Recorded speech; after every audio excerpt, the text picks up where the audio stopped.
नमस्कार दोस्तों, स्वागत करते हैं आपका हमारे चैनल में। दोस्तों, धार्मिक, आध्यात्मिक और नैतिक कहानियां सुनने के लिए हमारे चैनल को जरूर सब्सक्राइब करें।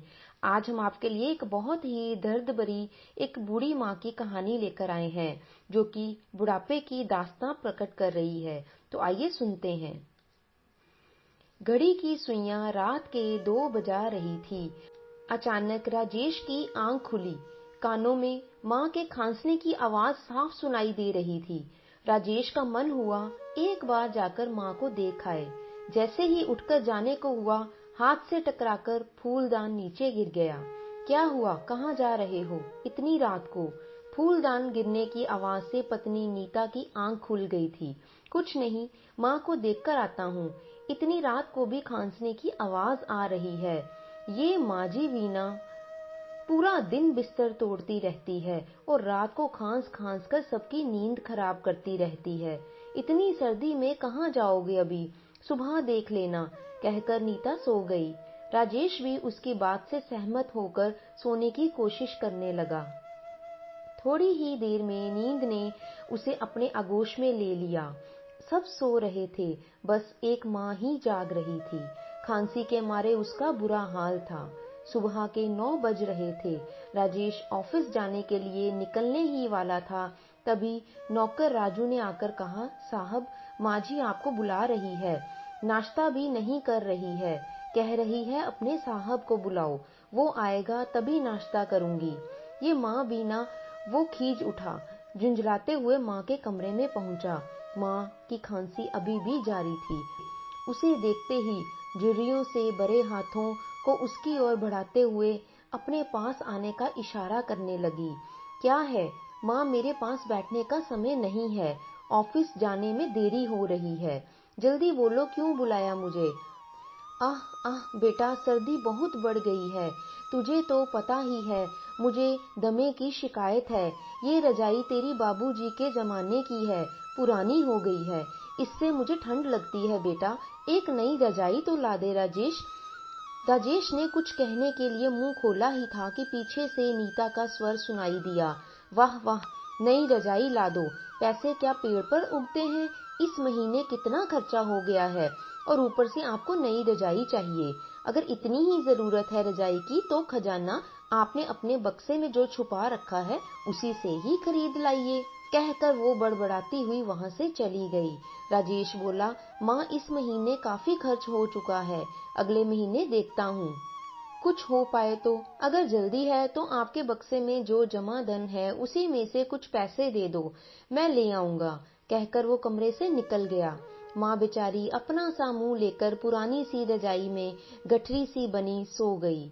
रमाकांत जी और उनकी पत्नी सुशीला का विवाह हुए 10 साल हो चुके थे, लेकिन सुशीला की गोद अभी तक सूनी थी। हर तरीके का इलाज, व्रत, मन्नत सब कुछ करने के बाद ईश्वर की कृपा हुई और 10 साल बाद भगवान ने उन्हें एक बेटा दिया था। बच्चे के आने के बाद दोनों पति पत्नी का जीवन खुशियों से भर गया था। रमाकांत जी गांव की स्कूल में अध्यापक थे। स्कूल भी दान दातों द्वारा खोला गया था, अतः उनकी आमदन कम ही थी। फिर भी दोनों पति पत्नी खुद कम में ही चला लेते थे, लेकिन बेटे की सुख सुविधा में कोई कमी नहीं रखते थे। बेटा, जिसका नाम उन्होंने राजेश रखा, पढ़ने में बहुत ही होशियार था। उसकी सफलता देखकर दोनों पति पत्नी फूले नहीं समाते थे। 12वीं कक्षा में अच्छे अंक लाने के बाद राजेश का इंजीनियरिंग के लिए चयन हो गया था और पढ़ने के लिए वो शहर चला गया था। रमाकांत जी ने उसकी पढ़ाई के खर्च में कोई कमी नहीं आने दी, बल्कि पति पत्नी दोनों ने कागज के लिफाफे बनाने का काम भी शुरू कर दिया, ताकि कमाई का जरिया और बढ़ जाए। समय पंख लगाकर उड़ रहा था। राजेश अब इंजीनियर बन चुका था और शहर में उसकी बहुत अच्छी नौकरी भी लग चुकी थी, लेकिन उसका मन अब गांव में नहीं लगता था। जब भी आता 2-3 दिन में ही बहाना बनाकर वापस लौट जाता था। माता पिता का मन बहुत दुखता कि बेटे के साथ वक्त नहीं बिता पाते, लेकिन शायद उसे छुट्टी नहीं मिलती, ये सोचकर मन को मना लेते थे। राजेश आता भले ही कम, लेकिन हर महीने पैसे जरूर भेजता था। जब भी उसका मनी ऑर्डर आता, रमाकांत जी का सीना गर्व से फूल जाता था।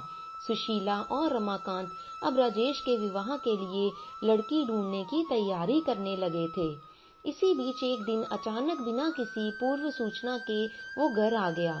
लेकिन इस बार वो अकेला नहीं आया था, साथ में एक लड़की भी थी।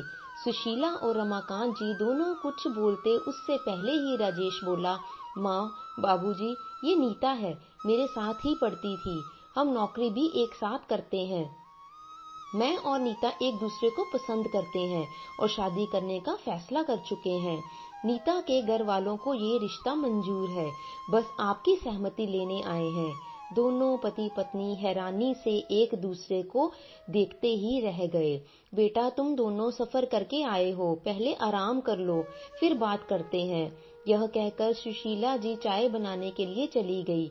रमाकांत जी भी उनके पीछे हो लिए। थोड़ी देर बाद उन्होंने राजेश को आवाज लगाई, बेटा जरा इधर आना। राजेश उठकर गया। कौन है ये लड़की, जात क्या है इसकी, अचानक कैसे इसे अपनी बहू बना लूं? सुशीला जी बोली, ये भी हमारी तरह साधारण परिवार से है। पिछले 7 सालों से हम एक दूसरे को जानते हैं, एक दूसरे को चाहते हैं, क्या इतना ही काफी नहीं है? रही बात जात की, तो वो हमारी जात की नहीं है, लेकिन मुझे इस बात से कोई भी फर्क नहीं पड़ता। मैंने फैसला कर लिया है, नीता ही मेरी जीवन संगिनी बनेगी। माँ बाप दोनों समझ गए कि बेटा मानने वाला नहीं है। दोनों ने बेमन से रजामंदी दे दी। शहर में बेटे की शादी धूमधाम से कर दी गई। शादी के 2 दिन के बाद ही रमाकांत जी और सुशीला दोनों गांव वापस आ गए। उनका मन जो नहीं लग रहा था वहां पर।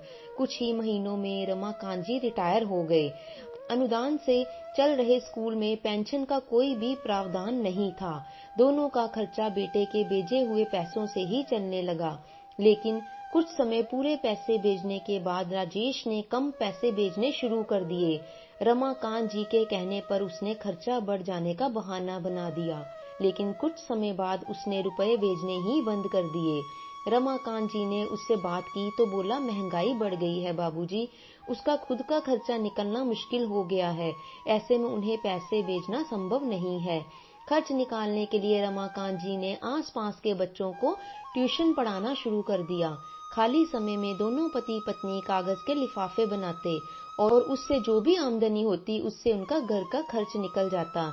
लेकिन फिर भी उन्हें राजेश से कोई शिकायत नहीं थी। ऐसे होते हैं माँ बाप। समय गुजर रहा था कि अचानक एक दिन दिल का दौरा पड़ने से रमाकांत जी ईश्वर को प्यारे हो गए। गांव वालों ने तुरंत बेटे राजेश को फोन करवाया। बेटा बहू आए और अंतिम संस्कार की विधि पूरी की। सुशीला जी की तो पूरी दुनिया ही हिल गई थी, वो जैसे जड़ हो गई थी। बहू छुट्टी नहीं मिलने का बहाना बनाकर 2 दिन में ही शहर वापस चली गई। राजेश ने भी जैसे तैसे 12 दिन पूरे किए और शहर जाने की बात करने लगा। सुशीला जी बिलख पड़ी, बेटा अब मेरा यहाँ पर कोई भी नहीं है, क्या तेरी बाबूजी के जाने के बाद मैं अकेली पड़ जाऊंगी? फिर ये घर भी तो अपना नहीं है, ठाकुर साहब ने दया करके हमेशा रहने के लिए ही दे रखा है। अब तू और बहू ही मेरी दुनिया हो, तुम्हारे साथ ही बाकी जिंदगी बिता लेने दे बेटा, मुझे भी अपने साथ शहर ले चल। राजेश माँ को ले जाना तो नहीं चाहता था, पर पता नहीं क्या सोचकर बोला, ठीक है माँ, बांधो सामान। माँ सामान बांधने में जुट गई। एक लोहे का बक्सा जिस पर लोहे का बड़ा सा ताला लटक रहा था, एक कपड़ों की गठरी और एक रजाई, ये था माँ का सामान। 5 घंटे का सफर तय करके माँ बेटा दोनों शहर पहुँच गए। पति के साथ सास को आई देख नीता को जरा भी खुशी नहीं हुई, लेकिन राजेश ने उसे समझाया कि माँ का हमारे सिवा है ही कौन, यहाँ रहेगी तो घर के काम में हाथ बंटा दिया करेगी। नीता राजेश की बात से सहमत हो गई और माँ जी को रखने के लिए तैयार हो गई। वैसे भी उसे रसोई के काम के लिए एक नौकरानी की जरूरत लग रही थी। आते ही माँ को उसने रसोई के कामों में लगा दिया। बेटा बहू तो ऑफिस चले जाते, उनके नाश्ते से लेकर लंच और डिनर तक सब तैयार करने की जिम्मेदारी सब माँ जी की ही होती। इस उम्र में इतना सारा काम सुशीला जी के लिए काफी मुश्किल होता, लेकिन बेटे और बहू की खुशी के लिए वो सब कुछ खुशी खुशी कर रही थी। एक दिन नीता ने राजेश से पूछा, राजेश ये माँ जी के बक्से में क्या है, हमेशा इसे ताला ही लगा कर रखती हैं। और चाबी हमेशा खुद के पल्लू से बांध कर रखती हैं। कौन सा खजाना छुपा रखा है तुम्हारी माँ ने इस बक्से में? पता नहीं, पिताजी के पास तो धन था ही नहीं, और मेरे दादाजी भी एक गरीब किसान ही थे। हाँ, मेरे नाना जी के पास काफी पैसा था, और माँ को भी उन्होंने शादी में कुछ गहने और एक जोड़ी जड़ाऊ कंगन दिए थे, जिन्हें कभी कभी माँ त्योहार के समय पहनती थी। शायद वही गहने और कंगन हो इस बक्से में, राजेश बोला। बस फिर क्या था, उसी दिन से नीता का मन उन गहनों को पाने के लिए ललायत हो उठा, और वो बार बार उस बक्से को ही देखती रहती। लेकिन मांझी थी कि एक पल के लिए भी चाबी को खुद से अलग नहीं करती, और बक्से का ताला भी हमेशा अकेले में ही खोलती। कई बार नीता ने मांझी से बक्से और गहनों के बारे में पूछा भी, लेकिन वो हमेशा इस बात को टाल जाती। गहनों के लिए नीता की लालसा बढ़ती ही जा रही थी, और साथ में मांझी के साथ उसका व्यवहार भी बद से बदतर होता जा रहा था। सर्दियां आ चुकी थी। मांझी को अस्थमा की शिकायत थी, और सर्दियों में उनकी यह तकलीफ और भी बढ़ गई थी। वो पूरे दिन खांसती रहती। इस कारण बेटे बहू ने उन्हें बाहर नौकरों के कमरे में शिफ्ट कर दिया था। टूटी हुई खिड़कियों से आने वाली बर्फीली हवाओं का सामना करने के लिए उसके पास सिर्फ एक पुरानी रजाई थी, जिसे वो अपने साथ लाई थी। पूरे दिन उसी कमरे में पड़ी खांसती रहती। बेटा बहू को उनके पास आने की फुर्सत तक ना थी। नौकर के हाथों सबके खाने के बाद बचा हुआ नाश्ता और खाना उसको बेच दिया जाता, जिसे वो मजबूरी वश पानी के साथ ही गटकती रहती थी। ये थी उस बेचारी की बुढ़ापे की जिंदगी। एक दो बार उन्होंने बहू से इस बारे में बात करने की कोशिश भी की, तो वो उन पर भड़क उठी और बोली, इतना धन इस बक्से में छुपा रखा है और हर चीज हमसे मांगती रहती है। अपना खजाना निकालिए और जो चाहे मंगवा लीजिए, हमारे पास तो एक फूटी कौड़ी भी नहीं है आपकी फिजूल मांगों को पूरा करने के लिए। उस दिन के बाद सुशीला जी ने बहू से कुछ भी मांगना बंद कर दिया, लेकिन उस रात सर्दी के कारण उनकी हड्डियां तक कांपने लगी, तो उन्होंने बेटे को बुलाकर नई रजाई लाने के लिए कहा, लेकिन उसने भी मां को खर्च का बहाना बनाकर टाल दिया। मौसम का पारा गिरता जा रहा था, सर्दी कहर ढा रही थी, और सुशीला जी अपनी उस पुरानी रजाई में गठरी की तरह सुकड़ के पड़ी हुई खांसती रहती थी। खांस खांस के उसका बुरा हाल हो चुका था, लेकिन किसी के पास फुर्सत नहीं थी उसे संभालने की। हर दिन की तरह उस दिन पता नहीं क्यों माँ के कमरे से खांसने की आवाज नहीं आ रही थी। नौकर नाश्ता लेकर गया, लेकिन दौड़ता हुआ वापस लौटा। साहब साहब, मांझी उठ नहीं रही है, पूरा शरीर ठंडा पड़ा है, आप चलकर देखिए तो सही। बेटा बहू दौड़कर कमरे में पहुंचे, देखा तो माँ एकदम शांत हो चुकी थी। फटाफट डॉक्टर को बुलाया। डॉक्टर ने चेक किया, माँ अब इस संसार में नहीं थी। राजेश दुखी होता उससे पहले ही नीता उसके कंधे पर हाथ रखकर बोली, ज्यादा दुखी मत हो, उनकी उम्र हो गई थी। इतना कहकर उसने मांझी के पल्लू से बांधी बक्से की चाबी निकाल ली। कम से कम माँ के 12 दिन तो निकल जाने दो, अब तो सब कुछ हमारा ही है। तुम ठीक कहते हो, नीता ने हामी भरी। जैसे तैसे 12 दिन गुजर गए। घर आए सारे मेहमान जा चुके थे। माँ के पीछे से सारे कर्मकांड भी पूरे हो चुके थे। दोनों पति पत्नी माँ के कमरे में आए और राजेश ने चाबी से बक्से का ताला खोला। नीता का दिल गहनों को पाने के लिए बेसब्र हो रहा था। बक्सा खोलते ही एक दो पुराने कपड़ों के बीच उन्हें एक लाल कपड़े में लिपटा हुआ एक डिब्बा दिखाई दिया। उसे देखकर दोनों पति पत्नी की आंखों में चमक आ गई। राजेश ने फौरन उस लाल कपड़े को हटाकर डिब्बा खोला, लेकिन ये क्या, उस डिब्बे में तो कुछ कागजों के सिवाय कुछ भी नहीं था। निराश होकर उसने उन कागजों को देखना शुरू किया। गांव के सुनार की दुकान की रसीदें थी, जिसमें कुछ गहनों और उन जड़ाऊ कंगनों को 5 लाख रुपए में बेचने का ब्यौरा दे रखा था। राजेश का मन गुस्से से भर उठा। माँ बाबूजी ने इतने कीमती गहने बेच दिए, लेकिन वो पैसे कहाँ गए? सोचते हुए उसने बाकी कागजों को देखना शुरू किया। ये कुछ और रसीदें भी थी, जिनमें इंजीनियरिंग कॉलेज की फीस भरने की, सब कुछ मिलाकर कुल 6 लाख रुपए फीस जमा करवाई गई थी। वो सोचने लगा, गहने तो 5 लाख में बिके, फिर ये 1 लाख और कहां से आए? तभी उसे एक और रसीद दिखाई दी, जिसमें एक मंगलसूत्र बेचने का ब्यौरा था। 1 लाख रुपए में राजेश का दिल जोरों से धड़कने लगा। माँ ने उसकी पढ़ाई के लिए अपना मंगलसूत्र तक बेच दिया था। उसका सर चकराने लगा, लेकिन नीता ने उसे पीछे हटाते हुए खुद बाकी का बक्सा देखने लगी। नीचे एक थैली में कुछ सामान था, शायद इसमें उसे कुछ मिल जाए। ये सोचकर उसने थैली को जांचना शुरू किया।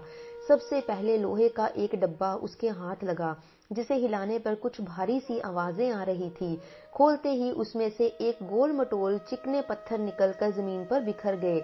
उसे याद आया कि ये तो वही पत्थर थे जिन्हें वो अक्सर नदी किनारे से चुनकर लाता और इसी लोहे की डब्बी में जमा करता था, जिसे वो अपना खजाना कहकर दोस्तों को बड़ी शान से दिखाया करता था। बचपन की सारी घटनाएं राजेश की आंखों के सामने घूमने लगी। कैसे माँ बाबूजी उस पर अपनी जान छिड़कते थे। माँ हर पल उसे अपने सीने से लगाए उसकी हर जिद पूरी किया करती थी। बाबूजी उसे अपनी आंखों का तारा कहते थे।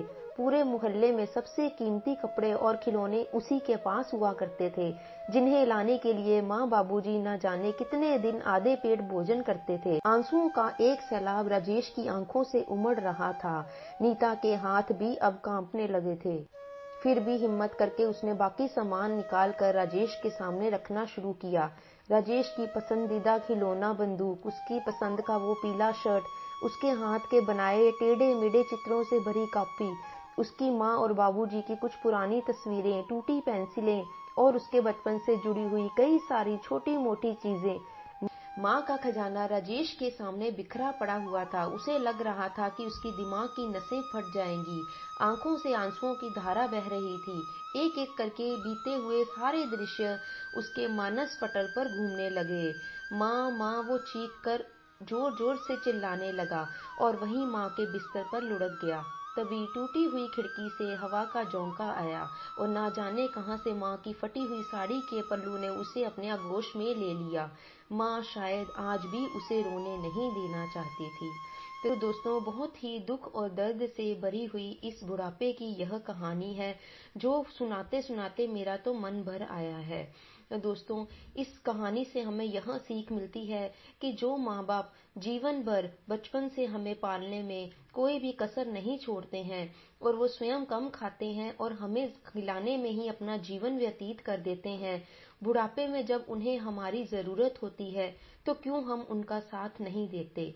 आप कमेंट में मुझे जरूर लिखकर बताइए। आशा करते हैं आपको हमारी आज की यह कहानी अच्छी लगी होगी। अच्छी लगी है तो लाइक और शेयर जरूर कीजिए और यदि चैनल पर नए हैं तो सब्सक्राइब भी करते जाएं। धन्यवाद।